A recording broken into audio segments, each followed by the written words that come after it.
general, pero Arbalzur tiene la palabra y nos va a explicar un poco lo que se había preparado respecto a eso. Pues muchas gracias, Nuria, y agradecimientos también a la Hidra Cooperativa por esta oportunidad de espero que sea un intercambio de ideas y análisis. Yo no voy a entrar mucho en los detalles que ha anunciado Nuria, en parte porque ya no domino la complejidad de la investigación que hice en los años 80. Pero quiero sacar algunas líneas generales sobre aquella experiencia y quisiera hacer un intento de vincular lo que pasó entonces en los últimos años del franquismo y durante la transición a la situación actual. No voy a entrar en el análisis tanto de los cambios en la estructura de clases a la que se refirió Nuria, sino intentar averiguar si podemos hacer este tipo de descontextualización o de cambiar de contexto o de aplicar un contexto distinto al presente. Empiezo con una nota personal, porque empecé a venir a Barcelona ya como profesor de universidad a mediados de los años 70, acompañando a grupos de estudiantes que hacían cursos de gestión administrativa en la ESADE. Y yo noté en aquel entonces una enorme efervescencia que había en Barcelona, un ambiente palpable de rebelión, de movilización. Y luego para mí resultó una paradoja que unos años después, o incluso no más de 2 años después, la nueva democracia en España no refleja esta conquista del espacio social que encontré en las pocas semanas que estuve aquí cada año, ¿no? El 75, 76, 77. No reflejó esta democracia desde abajo que se podía realmente palpar. Al contrario, pues encontré luego, como sabéis todos, una desmovilización muy fuerte, un desencanto y, encima de esto, un fuerte residuo de la dictadura. Por ejemplo, cuando yo estaba haciendo investigaciones en el gobierno civil de Barcelona y encuentro unos informes de la Brigada Social y Política, el resultado de interrogatorios, que son con tortura, desde luego, y empecé a sacar fotocopias, porque me interesaba mucho, porque, claro, hubo una gran hoguera, no se sabe precisamente cuándo, de todos los archivos de la Brigada Social y Política, ¿no? En toda España. O sea, desaparecieron todos los archivos de la Brigada Social y Política. Entonces encuentro en el archivo del gobierno civil informes que iban al gobernador civil de entonces sobre los interrogatorios. Entonces empiezo a fotocopiarlos, a hacerlos fotocopiar, que había que hacerlo a través del gobierno civil. Entonces el secretario baja el segundo día y me dice: usted no puede sacar fotocopias. ¿Pero por qué, señor? ¿Por qué?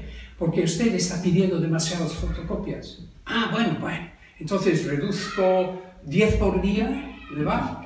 No, demasiado. 5 por día, entonces caí en la cuenta. Una cosa es copiar, ¿no?, lo que dice el informe de la Brigada Social. Otra cosa es sacar una fotocopia, ¿no?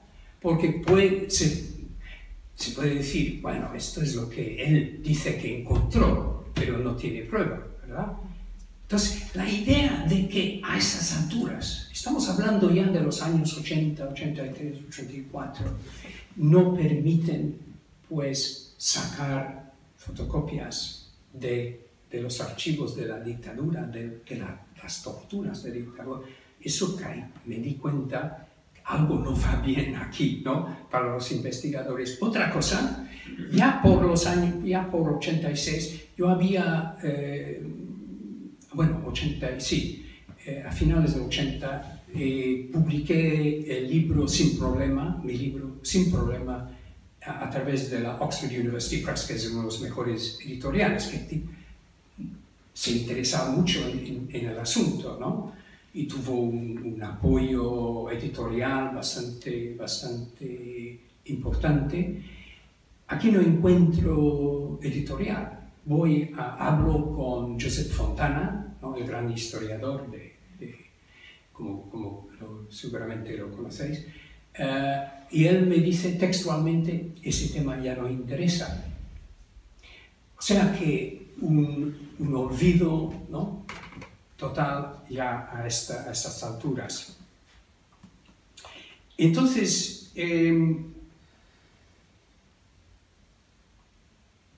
mi narrativa intenta investigar o intenta desentrañar esta paradoja, el porqué de esta paradoja. Pensaba abarcar todos los grandes centros industriales de España. Hay una idea, una ambición completamente desmesurada, pero lo importante es que al investigar la textura de esta ciudad, la morfología de esta ciudad, empiezo a encontrar o encontrar una respuesta a esa paradoja.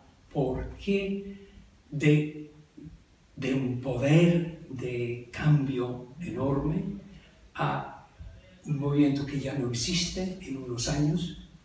Esto, ¿por qué hay esa paradoja? ¿De dónde viene? Y en parte, como intentaré explicar, pienso que se encuentra en las condiciones de la dictadura, en el tipo de movilización, en el tipo de movimiento o movimientos que se crearon durante esa época. Desde la publicación de mi libro, la literatura empezó ya a insistir en el factor social como fundamental en el cambio. Porque al inicio era la narrativa canónica, era que fue un acuerdo entre élites, como sabes, y seguramente en las escuelas todavía, si es que se estudia la transición, se insiste en este factor. Y porque hay una gran diferencia en el conocimiento académico y el conocimiento social. El conocimiento académico, hay mucha literatura sobre la contribución que hicieron diferentes movimientos sociales a la consecución de la democracia. En el conocimiento social, el conocimiento difuso entre la gente, se piensa siempre, todavía pienso, ustedes me dirán que no es así, en el rey, en Suárez, y, ¿no?, en las élites reformistas del franquismo y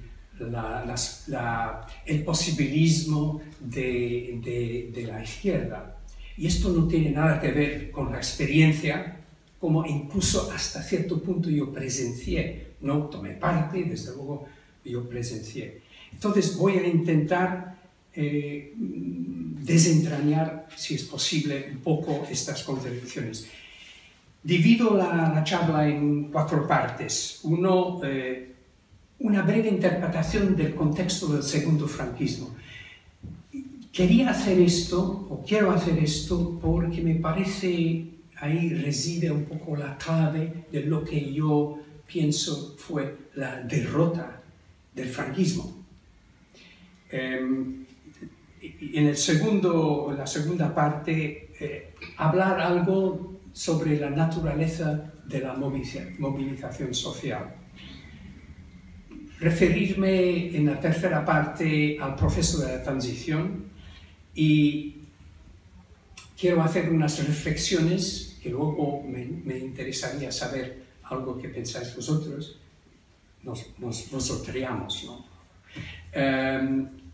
Sobre el posible vínculo entre la transición y una segunda transición. Yo creo que una de las claves, empezando con la primera parte, una de las claves para entender la transición, como digo, fue la derrota del modelo de modernización autoritaria del segundo franquismo. Este modelo fue introducido, ya como sabéis, en el 57 y luego en los planes de desarrollo, planes de estabilización del 59. Deriva de la bancarrota de la autarquía de los años 50, 40 y 50. Una bancarrota que no fue solo económica, sino también política. Como sabéis, la legitimidad del régimen había descansado sobre la victoria de los nacionales en la guerra civil y la aniquilación de cualquier oposición.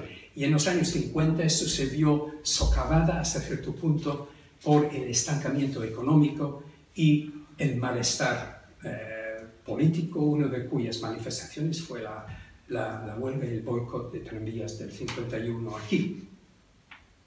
Y a mediados de los años 50 estos problemas se agudizan, lo que permite a Guerrero Blanco, entonces ministro de la presidencia y muy cercano a gente del Opus Dei, a persuadir a Franco de confiar la dirección de la economía a un nuevo gobierno formado principalmente por ministros del Opus Dei.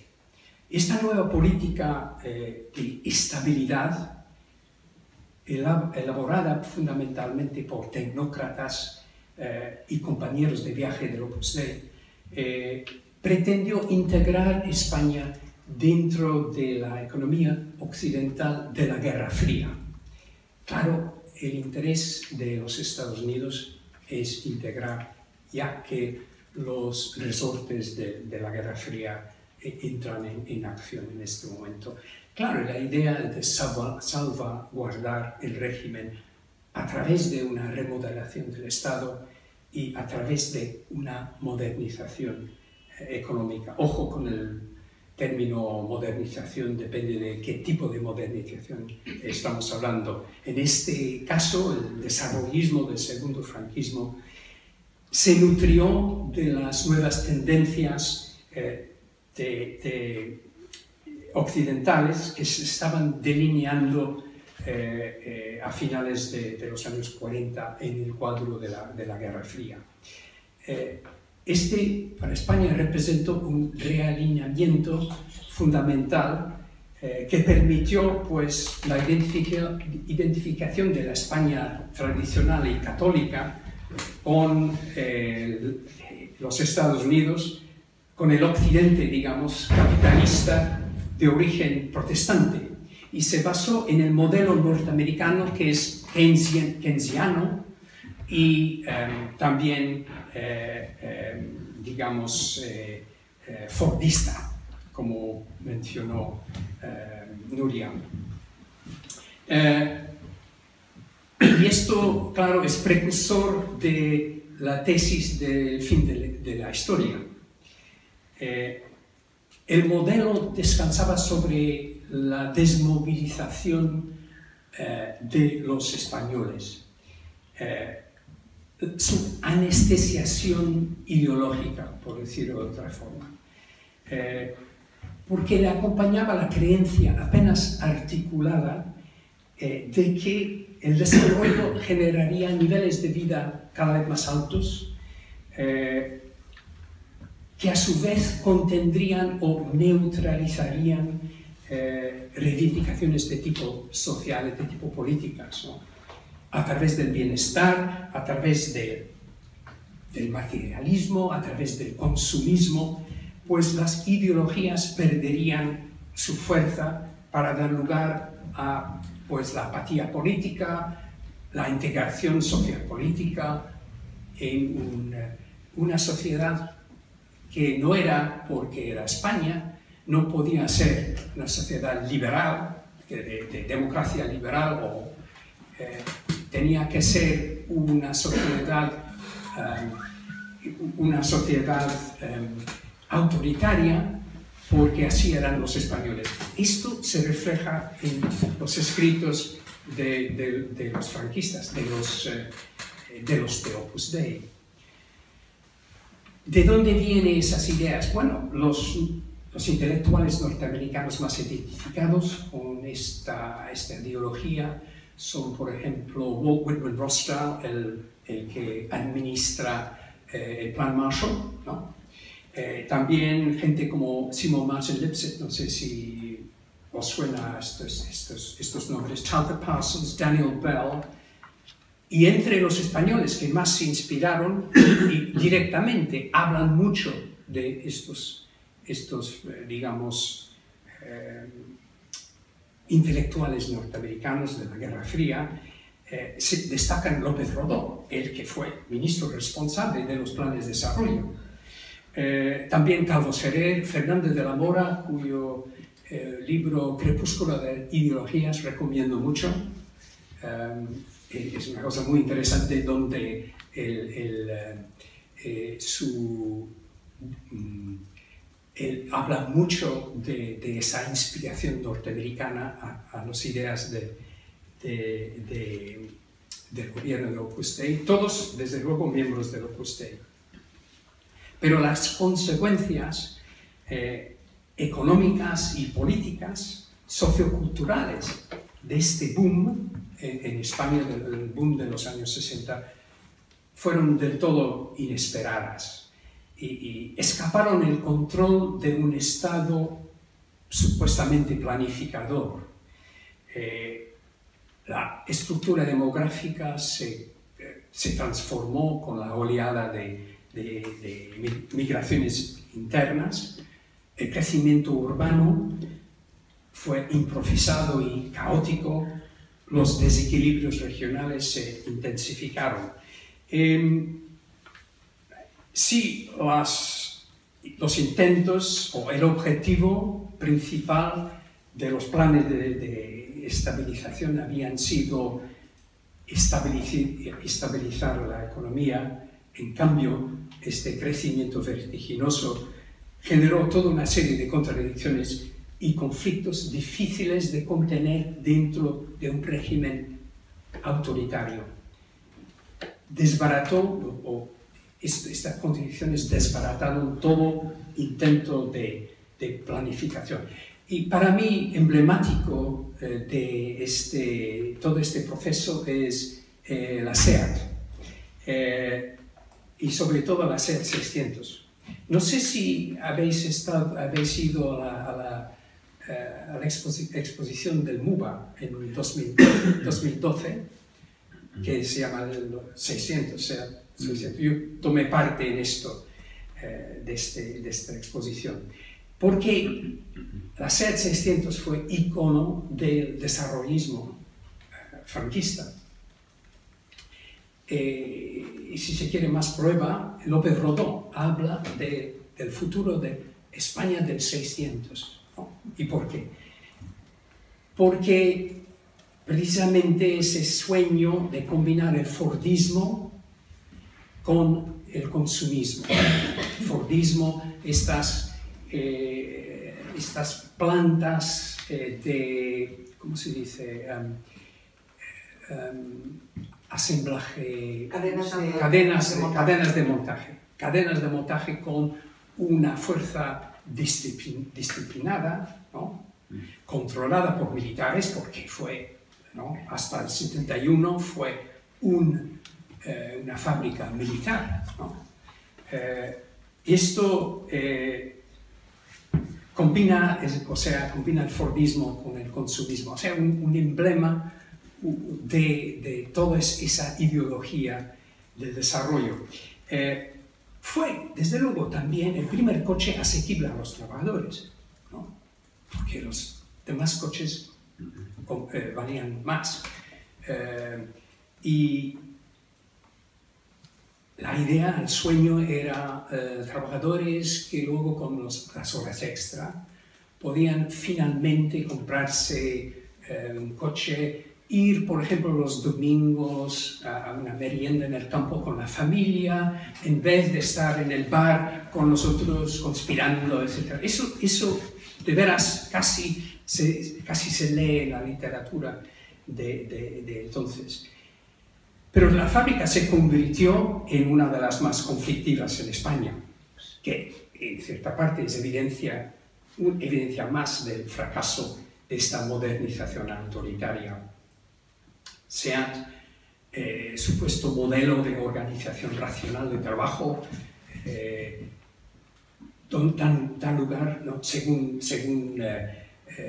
todos los principios del control militar, da lugar en realidad a la confrontación progresiva entre la dirección y los trabajadores, hasta la ocupación del 71 y una conflictividad casi permanente desde entonces. Y yo una anécdota en esto para dar una idea de la medida en que ya la dirección no controlaba el asunto, ni mucho menos.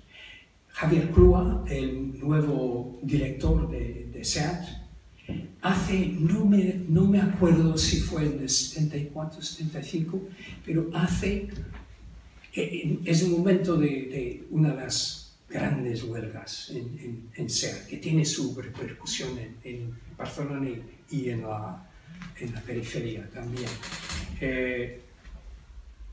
Secretamente, yo creo que sin el conocimiento de los servicios secretos franquistas, hace una llamada a París.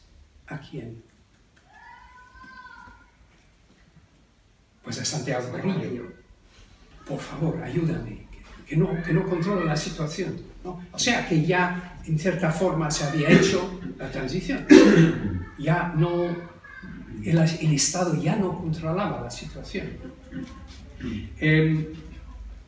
Bueno, ¿y por qué? ¿Qué pasa con los trabajadores? Bueno, el nivel de vida y las condiciones de trabajo de los trabajadores habían mejorado mucho y muchos obreros se habían convertido en consumidores, tenían su coche, ¿no? Pero buscaban mejoras en base al poder colectivo que habían desarrollado, buscaban mejoras. Sabían las condiciones de trabajo y los salarios que existían en Europa. Entonces querían igualar y mejorar utilizando su propio poder. Y buscaban derechos de todo tipo también. O sea que, en cierta forma, el Fordismo creó su contradicción, ¿no? Con tanta gente, creó una base de poder para un cambio radical. Y esta movilización destruyó el sueño del modernismo autoritario. Bueno, entonces vamos a ver un intento de caracterización de esta movilización social. La literatura de hasta los últimos días, o sea que en los últimos años sobre todo, ha establecido una generalización de protesta por toda España.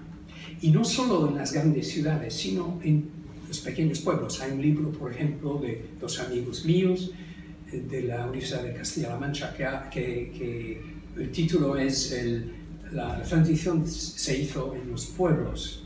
Es exagerar un poco, pero también en los pequeños pueblos la cosa se transformaba también. Pero fue, desde luego, en las grandes ciudades donde ya a comienzos de los años 70 el nivel de movilización probablemente excedía el de países donde las huelgas y las manifestaciones eran legales. Y era en un grado insostenible para el capitalismo español y el capitalismo multinacional. Por ejemplo, el decreto de congelación salarial de Arias Navarro, ¿no?, en el 76, pues fue un intento de restituir el nivel de beneficios de la patronal, porque habían sido erosionados por las reivindicaciones salariales y el alto nivel de huelgas que resultaba en muchísimos días, ¿no?, de cierre de producción. Esto era insostenible por el nivel de beneficios, insostenible también por el orden franquista. Pero no fue un movimiento solo, sino muchos movimientos. Eso se explica en parte por la legalidad franquista o la ilegalidad franquista, que no permitía un desarrollo de un movimiento antifranquista en común, ¿no?, con el mismo programa, con mismos valores, etc. Podemos hablar, en cambio, de comunidades de protesta a muchos diferentes niveles, a nivel de fábrica, pero a nivel de sector también. Los obreros de la construcción, ¿no? Eso es una comunidad de protesta, digamos. Mientras tanto, también trabajadores de la construcción en sus diferentes barrios o a nivel local, o a nivel municipal, a nivel provincial, hacen también su lucha. Pero también a nivel de pueblo, de barrio, de universidad, de escuela, de colegio, abarcaba clases obreras, clases medias, estudiantes, profesores, arquitectos, abogados, bueno, etcétera, con un gran etcétera. Y desde luego sacerdotes, organizaciones católicas de base. Las mujeres jugaron un papel primordial en muchas de esas luchas, por ejemplo, la lucha por los derechos de los encarcelados, la lucha en las asociaciones de vecinas, por ejemplo, el Baix Llobregat, de Valles Occidental, Valles Oriental, etc., fueron fundamentales en mantener una lucha contra las condiciones. Y, desde luego, las luchas por los derechos de idioma, derechos étnicos, derechos de cultura vasca, catalana, etcétera, etcétera. Y en todas estas luchas podemos hablar de dos dinámicas. Por una parte, las reivindicaciones y por otra parte, la solidaridad.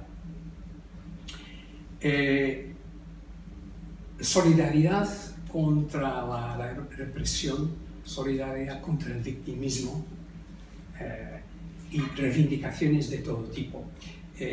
Detrás de estas dos dinámicas había pues un antifranquismo difuso, un deseo generalizado de democratización, de europeización también. Estas reivindicaciones abarcaban cuestiones económicas como el salario y cuestiones sociales como los derechos, como las condiciones de vida en los lugares de trabajo, condiciones de vida en los barrios, en los polígonos, condiciones en las escuelas también. Recuerden, no sé si algunos recordarán los déficits que había en estos polígonos en las periferias de Barcelona, los polígonos de viviendas mal construidas, sin transporte público, sin asfalto en muchos casos, etc. Los shanty towns, ¿no? de los años 50 y luego los nuevos polígonos de los años 60. Bajísimo nivel de infraestructura por regla general. Y, como dije, por otra parte, la solidaridad. Esto fue un factor fundamental en la erosión de legitimidad del franquismo. Una erosión de una legitimidad que era muy pasiva, un franquismo sociológico. Vamos a hablar un poco de esto dos minutos después. Y solidaridad que se extendía como mancha de aceite a nivel sectorial o local, empezando con la huelga de mineros de Asturias del año 62. Bueno,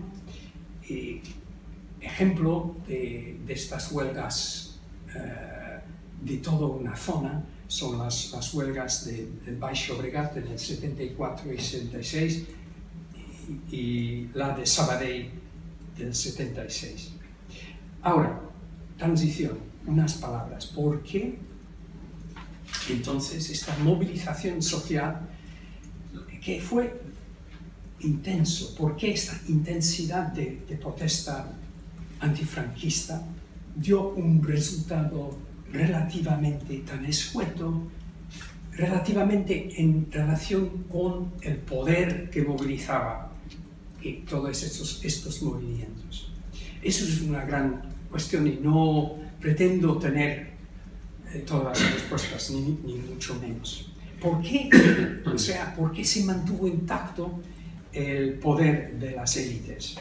¿Por qué no hubo ruptura, sino reforma dentro de la legalidad franquista?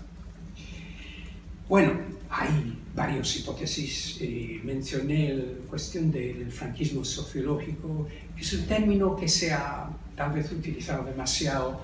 Se refiere no solo a redes de intereses, sino a mentalidades, también estados psicológicos, de conservar, de no cabrear, de aceptar las cosas tal como dicen las élites, etcétera, etcétera. Una cuestión de supervivencia que se transmite tal vez de generación en generación, ¿no? Se aprende de los padres que no hay que dar la lata, no, hay que tomar las cosas con tranquilidad, pues que es peligroso, ¿no? Y te meterás con gente peligrosa, ¿no? Si te metes en todo esto. Esto, por un lado, hay algo de esto. Claro, factores objetivos, la crisis económica del 73, la crisis del petróleo, que afecta mucho la economía, que afecta también el poder de negociación de los trabajadores. Y como dice Manuel Rodríguez, que estuvo aquí, ¿no? También el desarrollo había transformado la estructura de clases y hubo una expansión de clases medias y que como resultado las clases medias son la mayoría social en España, sobre todo, desde luego en las grandes ciudades. Y los nuevos cuadros políticos de estas clases medias pues tenían expectativas que cuadraban más con la estructura de poder socioeconómico, no con la estructura de política, sino la estructura de poder socioeconómico. O sea, podían ser contenibles dentro de una reforma política, no dentro de una transformación, una ruptura incluso. Hay que reconocer que la relativa debilidad de los movimientos sociales, pero por razones completamente que se puede entender completamente. Primero, la falta de objetivos en común, aparte de la democratización. ¿Pero qué tipo de democratización? No había habido entre ellos debates sobre qué tipo de democracia queremos, ¿no? Esto primero, imposible de debatir, discutir esto, ¿no? entre muchos y abiertamente, etc. Diferencias de grado de politización. Es indudable que los militantes eran una pequeña minoría. Diferencias de expectativas entre las distintas generaciones. La generación más vieja había experimentado años terribles, entonces no tenían esas expectativas de la generación más joven. La fragmentación social, sectorial, la fragmentación geográfica también por el tipo de sociedad que era el franquismo. O sea que dentro y entre las comunidades de protesta había una diversidad muy grande, diversidad en la organización de trabajo, en la experiencia del trabajo, en la cultura, en la práctica de las asambleas, si había asambleas. Diferencias de perspectivas, diferencias de tradiciones, diferencias de experiencia. Y creo que en esto, me refería antes de la morfología urbana, creo que en esto también influyó la estructura de la ciudad, la estructura urbana. Tomo como ejemplo dos lugares muy cercanos, uno al otro, que es Sabadell, por un lado, y Baix Llobregat, por otro lado, que representan dos morfologías completamente distintas, que tienen su repercusión en el tipo de movimiento popular social que se desarrolla. Sabadell, una ciudad tradicional con su centro y su periferia, trabajadores principalmente de habla catalán, son obreros de textil en fábricas pequeñas o medianas, pero no grandes, con una larga tradición familiar y colectiva, gente que habían vivido ahí, o familias que habían vivido ahí desde muchos años. Y a unos kilómetros de distancia, el Baix Llobregat, que es un valle, ¿no? Con diferentes pueblos, con un hilo de fábricas, de grandes fábricas nuevas, ¿no? Muchos multinacionales, de industrias metalúrgicas, sobre todo, de tamaño grande o al menos mediano, compuesto sobre todo de migrantes del sur, de habla castellano, muchos de origen rural, formando una primera generación de obreros industriales, ¿no? Es un universo de diferencia cultural. En resumen, son movimientos difíciles de encauzar hacia una meta común que podía ser la ruptura democrática, la adopción de una democracia radical que se estaba implantando ya en las fábricas, en las asambleas, en las calles y las plazas, pero que encauzar todas estas prácticas, estas diferencias, hacia un movimiento político que podría implantar una ruptura, eso era muy difícil. Lo que pasa es que también el problema es que a la izquierda política no le interesaba mucho hacer esto. El PCE había abandonado la política de la huelga política, ¿no? La huelga general, porque repetidas veces había sido un fracaso. Era un llamamiento político, digamos, vamos a desbaratar este régimen, pero no estaba vinculado a reivindicaciones concretas de condiciones de salarios, etcétera, etcétera. Además, el PC, como el PC en Italia, estaba metido en la lógica de la vía parlamentaria al socialismo, ¿no? buscando el sorpaso del socialismo, lo que los comunistas italianos habían logrado, y lo que implicaba la construcción del partido y de un sindicato dentro de la nueva legalidad. En concurrencia, desde luego, con el PSOE y la UGT. Y según los documentos que se puede leer desde entonces, el Partido Comunista tenía grandes expectativas de ser la vanguardia de la clase obrera, de llevar este movimiento hacia un cambio, pero a lo largo, ¿no?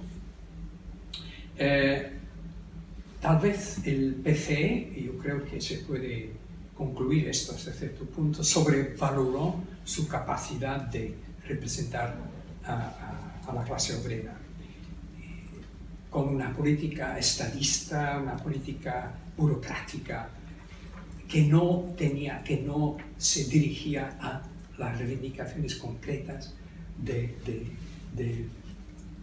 los componentes de todos esos diferentes movimientos sociales. Por su parte, los socialistas pues tenían poca base, aparte de Euskadi y Asturias, por lo que les interesaba también reconstruir el partido, el sindicato, desde las nuevas instituciones democráticas, o sea, competir con el PC en comisiones a nivel electoral. Claro,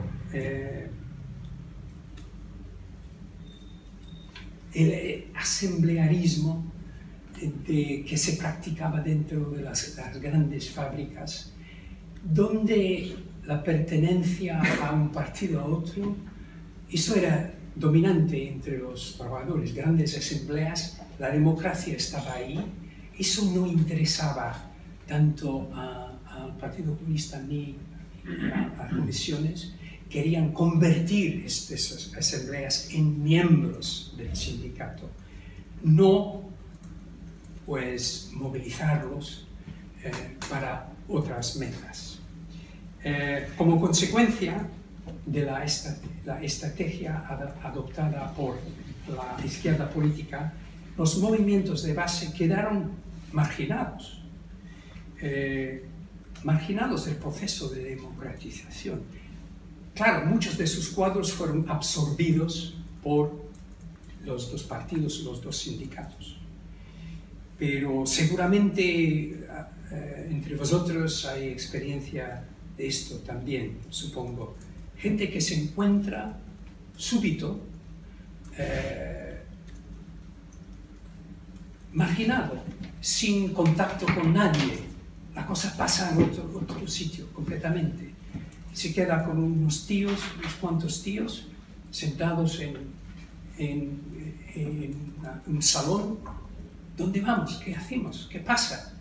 ¿Dónde ha ido el poder? Teníamos poder, ya no tenemos poder. Y el desencanto, que sí yo creo, tiene que ver con esa frustración de las expectativas de cambio social. Y no solo esto, sino el sentido del malgastar del poder colectivo que había derrumbado a la dictadura. Bueno, algunas reflexiones, esto más para animar a un debate, que espero que se dirá, sobre una supuesta segunda transición, es lo que se habla mucho de ahora. Evidentemente, el sistema político construido durante la transición ha entrado en crisis, una crisis de representación política, una crisis económica, desde luego. Pero yo insistiría en que es una crisis internacional y no singularmente española. El término segunda transición implica que hay una oportunidad para, en cierto sentido, corregir lo que se hizo en el 68, mientras que el contexto de ahora para mí es completamente distinto. Mi interpretación de la crisis internacional actual es en el fondo un fracaso de otro modelo de modernización, no modernización keynesiano-fordista, sino modernización post-keynesiano, introducido en los años 80 por Thatcher y Reagan y los demás. El neoliberalismo fue un nuevo instrumento de modernización introducido como reacción a la redistribución de la riqueza conseguido por los sindicatos y los movimientos sociales durante el boom de los años 60. Redistribución de riqueza que, según Piketty y David Harvey y otros, pero sobre todo ellos, resulta una aberración histórica, porque la tendencia del capitalismo ha sido, aparte de este periodo muy especial posguerra, una cada vez más concentración de riqueza en manos cada vez más reducidas. Significa, desde luego, la reducción del Estado con la privatización de los servicios, el traslado del coste de reproducción social al individuo, ¿no? Ya no al Estado, sino al individuo, la globalización del capitalismo a través de las corporaciones y el desmantelamiento de la sociedad como conjunto de comunidades estructuradas. La política de austeridad, que como sabemos ha fracasado, ha sido pues, interpretada como expresión de esta nueva ortodoxia canónica de neoliberal. Yo creo que puede interpretarse, y es una hipótesis y nada más, como un intento de instrumentalizar la crisis para desmantelar las conquistas socioeconómicas de la posguerra, como el estado de bienestar, los sindicatos, la administración local, lo que se está produciendo ahora. Porque si no, es difícil entender por qué se insiste en esa política económica que no funciona, que no ha funcionado desde hace años. Bueno, la protesta que hemos visto en los últimos 2 o 3 años, protesta en contra de la política neoliberal, ha tenido las dos caras, como sabéis muy bien. Por un lado, el populismo de derechas, el proteccionismo, antimigración, el Brexit en mi país, el Trumpismo en los Estados Unidos y el racismo. El populismo de izquierda, defensa de las conquistas de los años de posguerra, el internacionalismo, keynesianismo verde, ¿no? Podemos en común, Bernie Sanders hasta cierto punto, el corbynismo hasta un punto muy reducido, pero hay esas dos, digamos, expresiones de esta protesta. Lo difícil de esta última estrategia, el populismo de izquierdas, y es en parte el carácter de este populismo de izquierdas, es que se han disminuido desde luego las concentraciones de clase obrera, que tuvo un papel tan importante en los años 70 en España. Y el nuevo ciclo de modernización ha conducido a la fragmentación en la estructura de clases, que ha dado lugar a una heterogeneidad social desde el último periodo de industrialización en el occidente, la explotación de producción a países del tercer mundo y la progresiva automatización de la producción. De ahí la necesidad de transversalidad, de enlazar los diferentes movimientos de protesta a nivel local, a nivel nacional, a nivel virtual, a nivel internacional. Y por lo que pienso yo, pero espero oír argumentos en contra de nosotros, por lo que plantear la cuestión de una segunda transición me parece discutible porque ha cambiado radicalmente el contexto y la sociedad.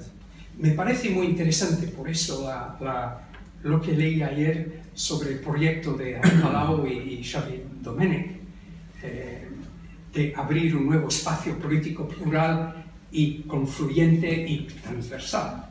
Bueno, con esto he hablado.